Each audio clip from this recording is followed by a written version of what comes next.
Hi, Kia listeners. Let's learn sumo. I'm Clayton. Welcome to the podcast. Welcome back, whether on your favourite podcast streamer or on YouTube. Don't forget to hit subscribe. Join me on Let's Learn Sumo on Insta or X. Well, Banzuke Day is finally here for the July Nagoya summer tournament. The Banzuke was released on Monday, as always, nice and early. I did my predictions. How did you go? I failed dismally, mainly due to the movement of Daisho to Komusubi, but more on that later. Our big talking points include our new Sekiwake and Yusho winner from May, Onosato, and Abi in Sekiwake. The downside was the demotion of the March Yusho winner Takerufuji, who I thought might get a little bit of mercy, back on his... after his historic Yusho win, the first time a debutant won in 110 years, but no such luck. And he was given a seat on the Juryo barge and down he went. So let's have a look at the Banzuke for the July Nagoya tournament, starting in just under 2 weeks. Of course, our Yokozuna Terunofuji sits atop the Banzuke, of course, and I see that he has actually been training and a little bit of sparring with Nishikifuji, actually, at Isagahama Stable, gaining a little bit of pace as he approaches the tournament. He has obviously got the scaffolding around his knees, doing okay. I also saw a video of him coaching one of his fellow Isagahama wrestlers. He was quite sweaty and looked like he did a fairly good workout, but he also has a very scary face when he's coaching, much like Oyakata's, and I would suggest that's a job for him in the future. Now, between May and July, there's no Jungyo regional tour, so those with injuries, they get a little bit of extra time to heal.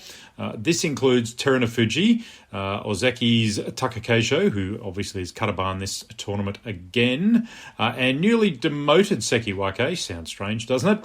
Kirishima, who says his neck injury is somewhat less painful. He appears to be doing well and training well. Our Ozeki's Korozakura, who takes the top spot at Ozeki 1 East for his 11-4 in May. 11-4 sounds good, but I think he probably is still a little bit disappointed that he didn't capitalise on the injured Sanyaku and win the tournament in May. I would think that that was an opportunity for him. Same goes for Hoshoryu, who's at Ozeki 1 West after his 10-5. Certainly, I think...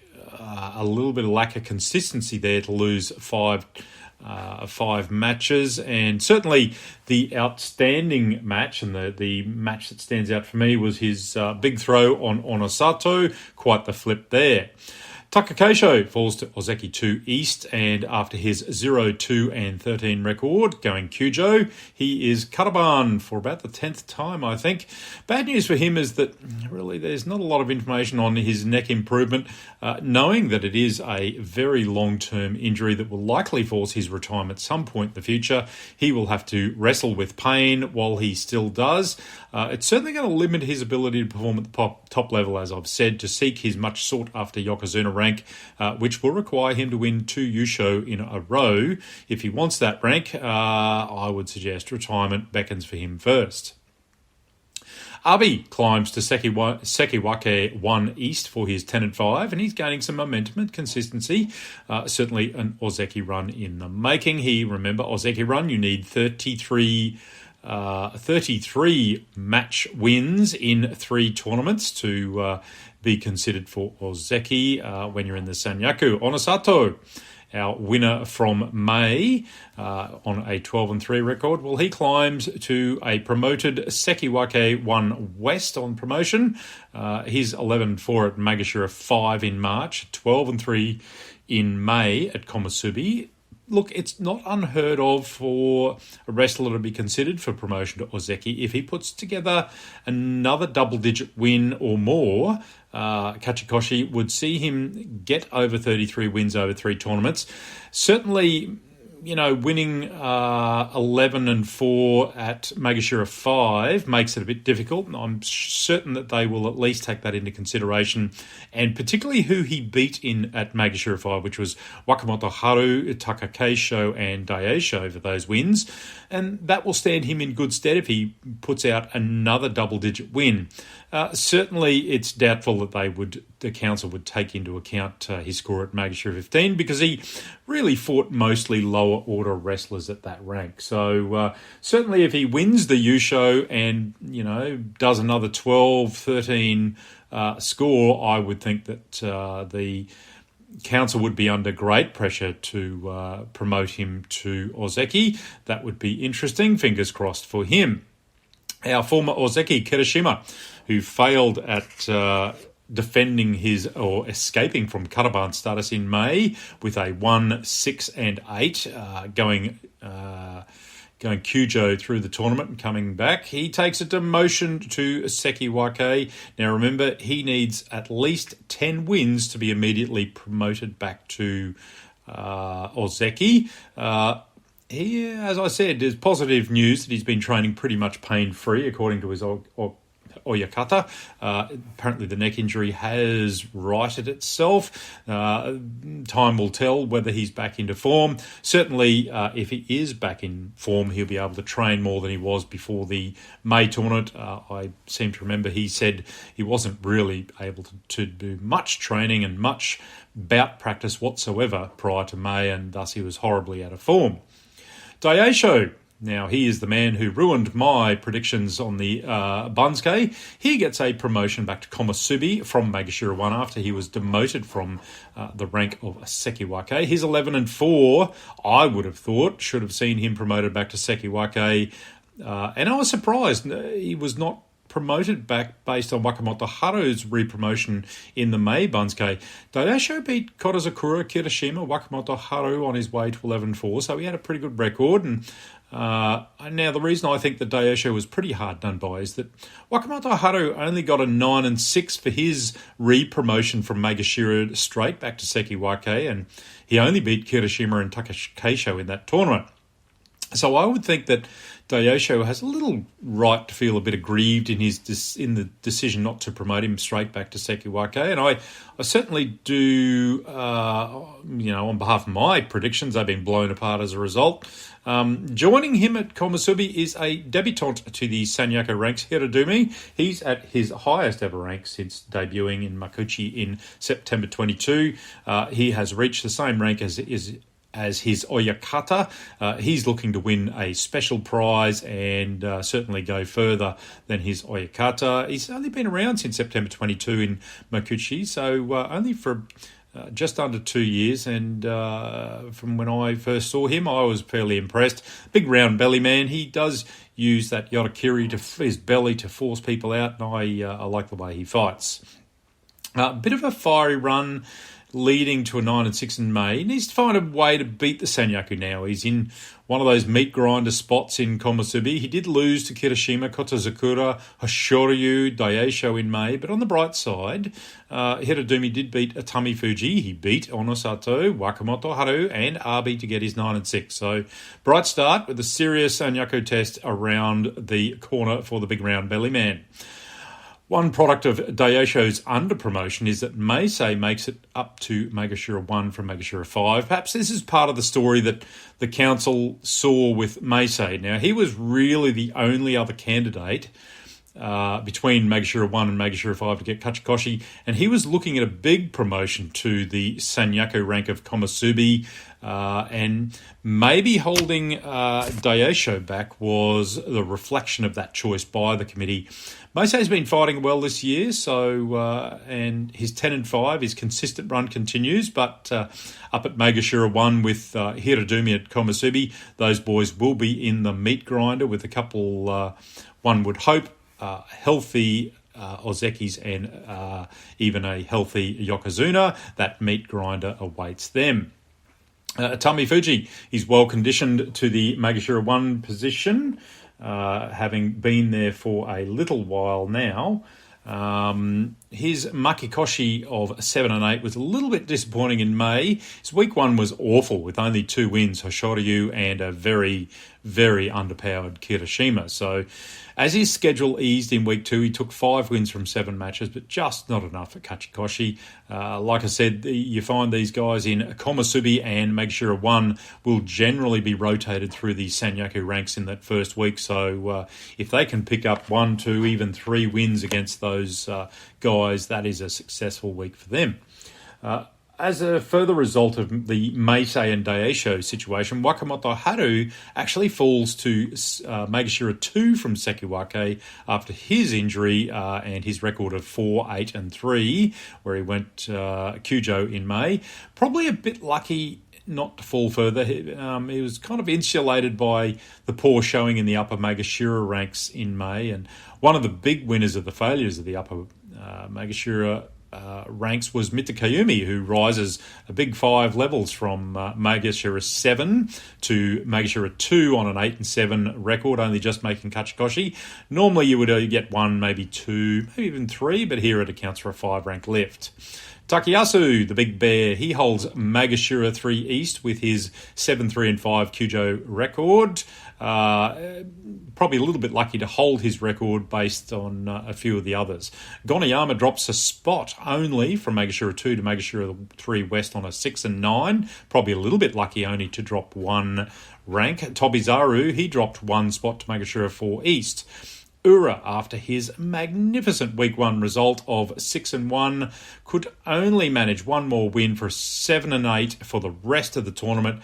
He keeps his Magashira 4 spot, luckily. I'm a bit concerned. He'll be down on confidence from his second week performance against the Sanyaku and upper Magashira ranks. His technique in week 1 seemed to abandon him entirely in week 2. He just lost his way entirely. A couple of unlucky wins there, but not entirely awful, but just couldn't seem to strike a win back together there.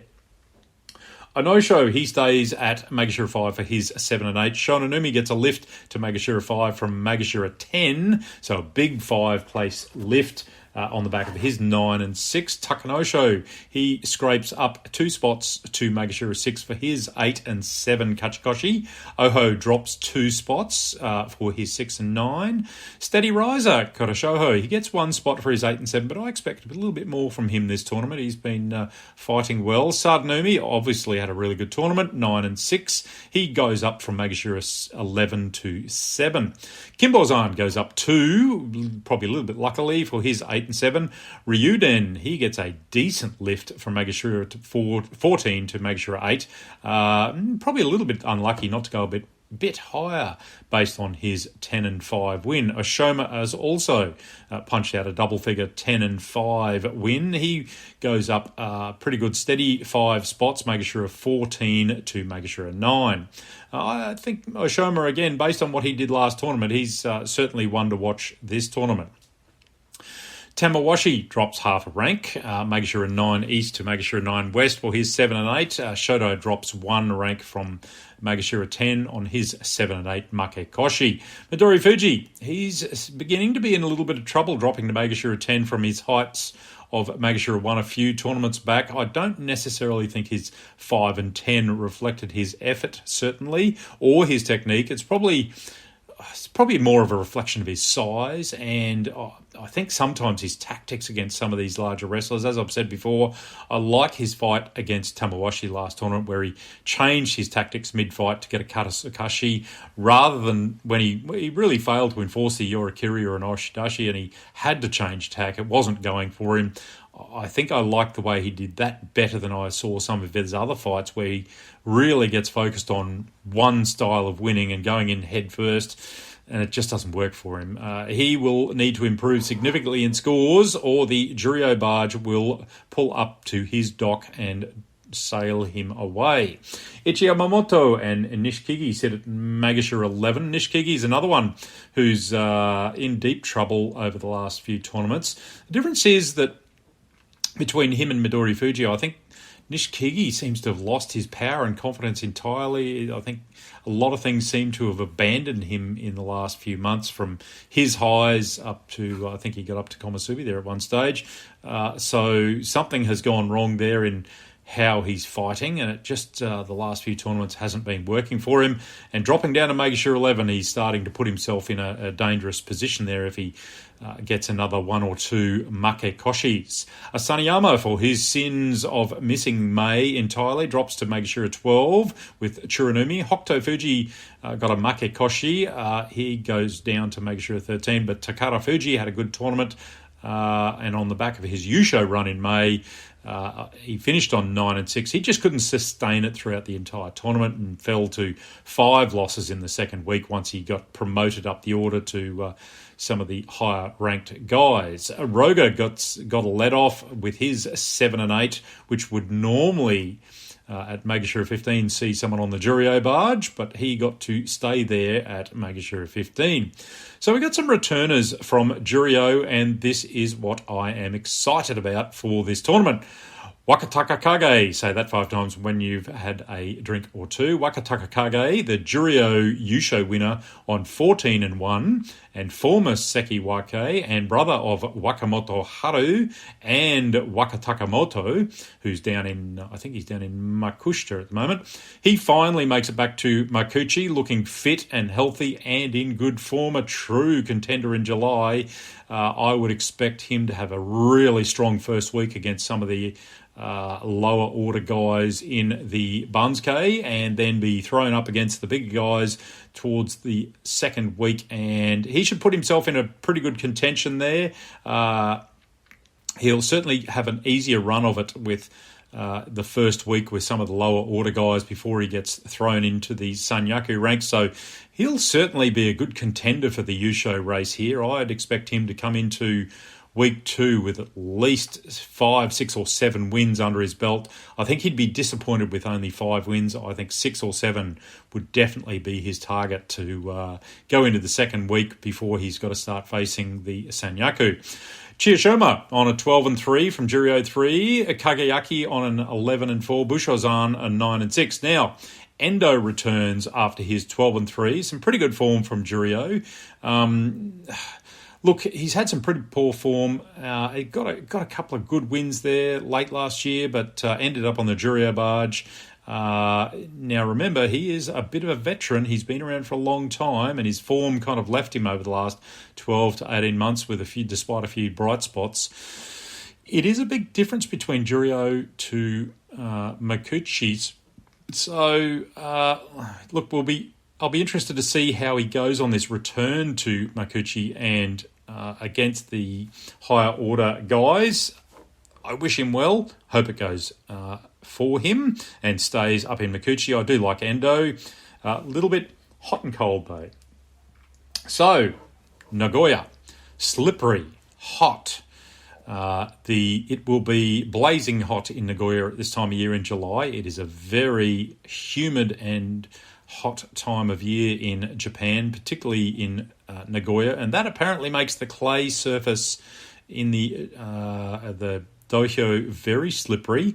That can cause injury. That can cause people to lose their footing. We might see a fair few unintentional hitakikomis and things like that, people falling unintentionally. So that will be the order of the day. Let's see who's got the ability to keep their feet and find a technique that keeps them stable on that slippery dohyo.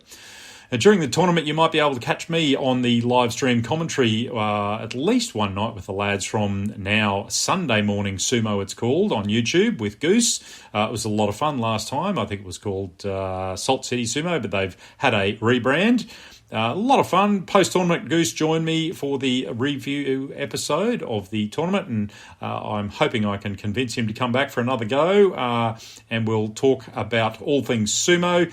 Goose has been down at the Oceania Sumo Championships last weekend in Sydney. Unfortunately, I couldn't make it. Other priorities got in my way. and so I'll catch up with him sometime shortly and find out how that went. We might even have a chat about that with a quick little preview episode before the tournament, if I can convince him to come on. I hope you can come and join us there for some fun during one of the night's actions. Certainly during the tournament, I will try and get as many episodes up as I can. That's it for now, listeners. I hope you're looking forward to the July tournament. Hakioi, listeners. Let's learn sumo.